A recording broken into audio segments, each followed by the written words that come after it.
Hello friends, welcome to my channel RS vlogs. ఈరోజు మన ఛానల్లో మనము కాంచీపురంలోని శ్రీ వరదరాజ పెరుమాళ్ ఆలయాన్ని అయితే దర్శనం చేసుకోవడానికి వెళ్తున్నాము.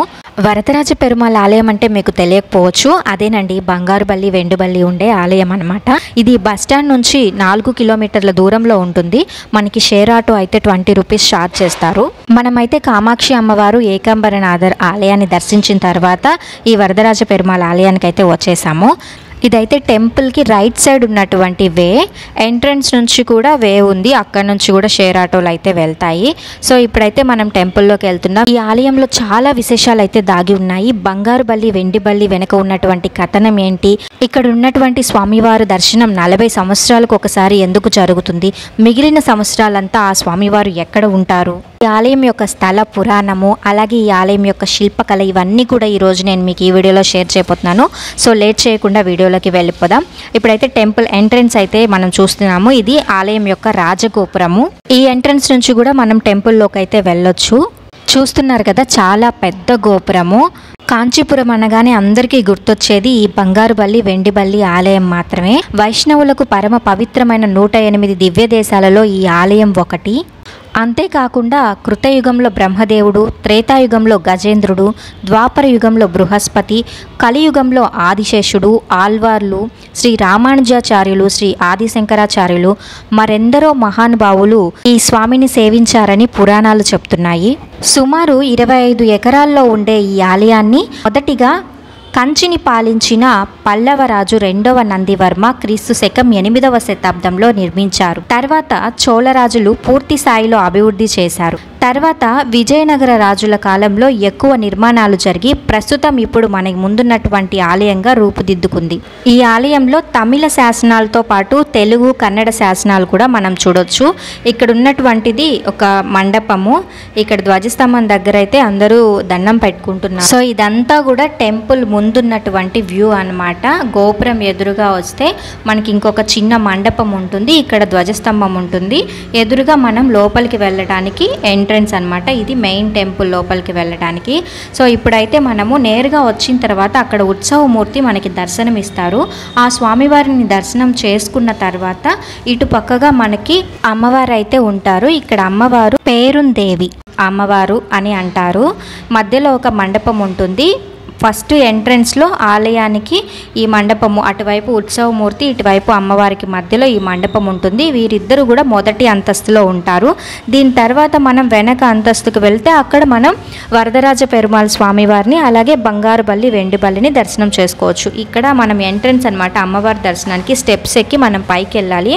సో ఇప్పుడు అమ్మవారి దర్శనానికి అయితే మనం వచ్చేసాము. ఇక్కడ అంతా చాలా రష్గా ఉంది టెంపుల్. మేము వెళ్ళిన రోజు ఏదో విశేషంగా పూజలు అయితే చేస్తూ ఉన్నారు.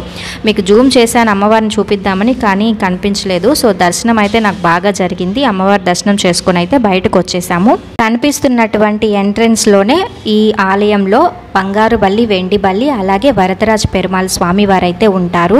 సో ఇప్పుడైతే మీకు ఒకసారి టెంపుల్ చుట్టూ వ్యూ అంతా చూపిస్తాను. అలాగే ఈ ఆలయం యొక్క స్థల పురాణాన్ని కూడా మీకు ఇప్పుడు నేను చెప్తాను. సత్యయుగంలో సృష్టికర్త అయిన బ్రహ్మ సరస్వతి దేవితో వివాదం కారణంగా ఆగ్రహించిన బ్రహ్మ శ్రీ మహావిష్ణువు అనుగ్రహం కోసం అశ్వమేధ యాగం తలపెట్టారు. కాకపోతే యజ్ఞ దీక్షలో సతీ సమేతంగా కూర్చోవాలి. సరస్వతి దేవిపై ఆగ్రహంగా ఉన్న బ్రహ్మ గాయత్రి దేవితో కలిసి యాగాన్ని ఆచరించారు.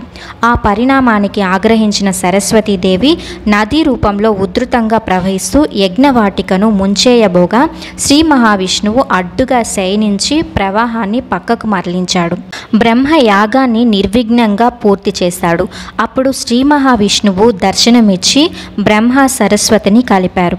అప్పుడు దేవతలు, మునులు అందరూ శ్రీ మహావిష్ణువుని ఇక్కడే స్థిర నివాసం ఏర్పరచుకోమని కోరగా స్వామివారు ఈ విధంగా ఈ ఆలయంలో స్వయంభూగా వెలిశారనేది ఇక్కడ ఉన్నటువంటి స్థల పురాణం. ఇప్పుడైతే మన స్థల పురాణం గురించి తెలుసుకున్నాం కదా. ఇప్పుడు మనం బంగారుబల్లి వెండిబల్లి దర్శనానికి అయితే వెళ్తున్నాము. అసలు ఈ బంగారుబల్లి వెండిబల్లి ఇక్కడ ఎందుకున్నాయి, దీన్ని తాకడం వలన ఏంటి ప్రయోజనం అనే విషయాలైతే మనం తెలుసుకుందాము. ఒకప్పుడు గౌతమ మహర్షి వద్ద 2 శిష్యులు ఉండేవారు. వారు గురువు గారి దేవతార్చన కుంకుమార్చనకు కావాల్సినటువంటి పుష్పాలు, ఫలాలు మరియు నీరు ఏర్పాటు చేసేవారు. ఒకరోజు పూజ కోసం వారు తీసుకొని వచ్చిన నీటిలో బల్లి పడింది. అది చూసినటువంటి మహర్షి ఆగ్రహించి వారిని బల్లులుగా మారిపోమని శపించారు. ఈ క్యూ లైన్లో వెళ్ళిన తర్వాత ఇక్కడ పైన అంతస్తులో 2వ అంతస్తులో బంగారు బల్లి, వెండి బల్లి స్వామివారు అయితే ఉంటారు. ఇప్పుడైతే మనం చూద్దాము. ఇద్దరు శిష్యులు చేసిన తప్పును క్షమించమని వేడుకొనగా ఆయన వారికి అత్తిగిరి క్షేత్రం వెళ్ళి స్వామిని సేవించమని శాప విమోచన తెలిపారు. ఈ విధంగా ఇద్దరు శిష్యులు బంగారు బల్లి, వెండి బల్లి రూపంలో ఇక్కడ భక్తులకు దర్శనమిస్తున్నారు. పైకి వచ్చిన తర్వాత ఇక్కడ జనాలు కనిపిస్తున్న దగ్గర అత్తి వరదరాజస్వామి ఉంటారు. అలాగే ఈ క్యూ లైన్లో అటువైపుగా వెళ్తే అక్కడ బంగారు బల్లి, వెండి బల్లిని అయితే మనం దర్శనం చేసుకోవచ్చు.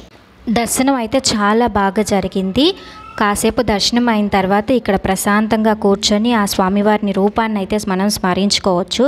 సో మీరు తెలుసుకున్నారు కదా దీని యొక్క స్థల పురాణం. అలాగే బంగారు బల్లి, వెండి బల్లి ఏ విధంగా వారిద్దరూ బల్లుల్లాగా మారారు శిష్యులు, వాళ్ళకి శాప విమోచన ఎలా జరుగుతుంది, వాళ్ళని మనం తాకడం వల్ల మన యొక్క పాపాలు కూడా పోతాయని శ్రీ వరదరాజ పెరుమాళ్ళు అలాగే గౌతమ మహర్షి వాళ్ళకి శాప విమోచనం అయితే చేశారు. సో ఇప్పుడైతే మనము మన ఆలయానికి పక్కనే ఉన్నటువంటి స్వామివారి పుష్కరిణి అయితే చూడబోతున్నాము. ఈ పుష్కరిణి పేరు అనంత పుష్కరిణి. శ్రీ మహావిష్ణువు ఇక్కడ అవతరించిన తరువాత బ్రహ్మదేవుడు ఆజ్ఞాపించడంతో దేవశిల్పి అయినటువంటి విశ్వకర్మ అత్తి చెట్టు కాండంతో వరదరాజస్వామి విగ్రహాన్ని తయారు చేసి ప్రతిష్ఠించారు.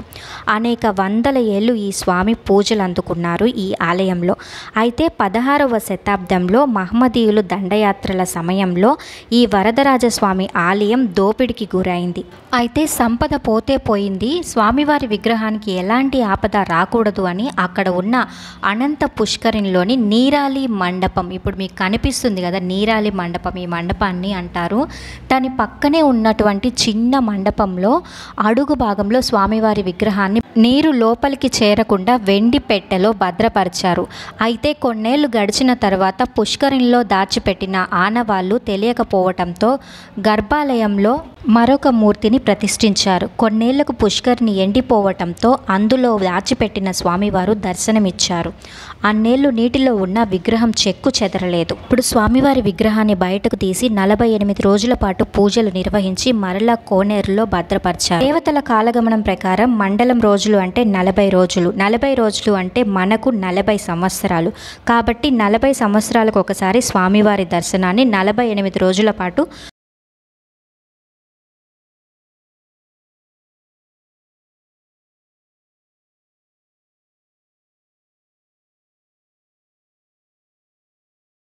దీనిని 1000 స్తంభాల మండపం అంటారు. ఇక్కడ మరీ ముఖ్యంగా ఇక్కడ వేలాడుతున్నటువంటి గొలుసులు నార్మల్గా చూస్తే అందరూ ఇనుముతో తయారు చేసినవి అనుకుంటారు, కానీ ఇది కూడా వాళ్ళు చెక్కారు అంటే ఖచ్చితంగా ఆశ్చర్యపోతారు. మీరైతే ఈ ఆలయానికి వెళ్ళినప్పుడు తప్పకుండా దీన్ని అయితే చూడండి.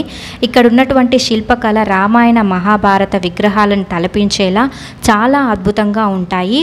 కాంచీపురంలో టైమింగ్స్ అయితే మార్నింగ్ 8 నుంచి ఆఫ్టర్నూన్ 12 వరకు ఉంటాయి. అలాగే మళ్ళీ తిరిగి 4 గంటల నుంచి 8 గంటల వరకు అయితే ఉంటుంది. కాబట్టి మీరు వెళ్ళినప్పుడు ఈ టైమింగ్స్ని మైండ్లో పెట్టుకొని అయితే టెంపుల్స్ విజిటింగ్ అయితే మీరు ప్లాన్ చేసుకోండి. చూడండి ఈ గోల్సే, ఇది ఇనుముతో చేసినట్టే అనుకుంటారు ఎవరు చూసినా కానీ దీన్ని కూడా ఒక రాతితో చెక్కారు అంటే ఎంత అద్భుతమైనటువంటి శిల్పకళో మీకు అర్థమవుతుంది. సో ఫ్రెండ్స్ చూశారు కదా అండి, ఇదే శ్రీ అత్తి వరదరాజ స్వామి వారి యొక్క ఆలయానికి సంబంధించినటువంటి విశేషాలు. దీని గురించి మీకు తెలిసిన విషయాలు కూడా నాతో షేర్ చేసుకోండి. వీడియో అయితే నచ్చిందని అనుకుంటున్నాను. నచ్చితే తప్పకుండా లైక్ చేయండి. Thanks for watching my video friends. Bye.